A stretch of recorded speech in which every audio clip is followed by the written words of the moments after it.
Onların şunu biliyorum. Bangladeş halkı Türk halkını çok seviyor.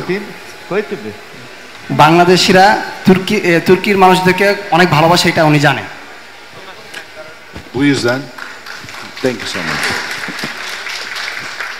Biz de bugün burada Singer, Beko olarak onlara aynı güveni sağlamak istiyoruz.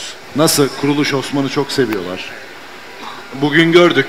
Ben Instagram hesabımda paylaştım bunları. Herkes bunları gördü. এখন singer Beko যে মানে বাংলাদেশে আসছে, এখানে যে তুর্কির মধ্যে যে কোয়ালিটিটা মেনটেন করে সেম কোয়ালিটিটাই আপনাদেরকে দেওয়ার চেষ্টা করবে। যেমনটা নাকি আপনারা ওনার সিরিজগুলোকে ভালোবাসেন, এমনটাই আপনাদেরকে ভালোবেসে আপনাদেরকে এই কোয়ালিটিটা মেনটেন করে দিবে। O yüzden hayattaki en önemli şey güven. এই জন্য মানে আমাদের হায়াতের মধ্যে সবচেয়ে হচ্ছে যে বিশ্বস্ততাটা অর্জন করাটাই সবচেয়ে গুরুত্বপূর্ণ। Bizler de bugün onu paylaşıyoruz. মানে আজকে আমরা এটাই আপনাদের সাথে মানে কথাবার্তা বলতেছি। Bugün burada gelen herkese teşekkür ediyoruz.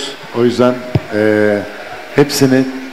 hepsine teşekkür ediyoruz. Singer Beko ailesi olarak hepsine teşekkür ediyorum ve güzel bir gece olmasını diliyorum.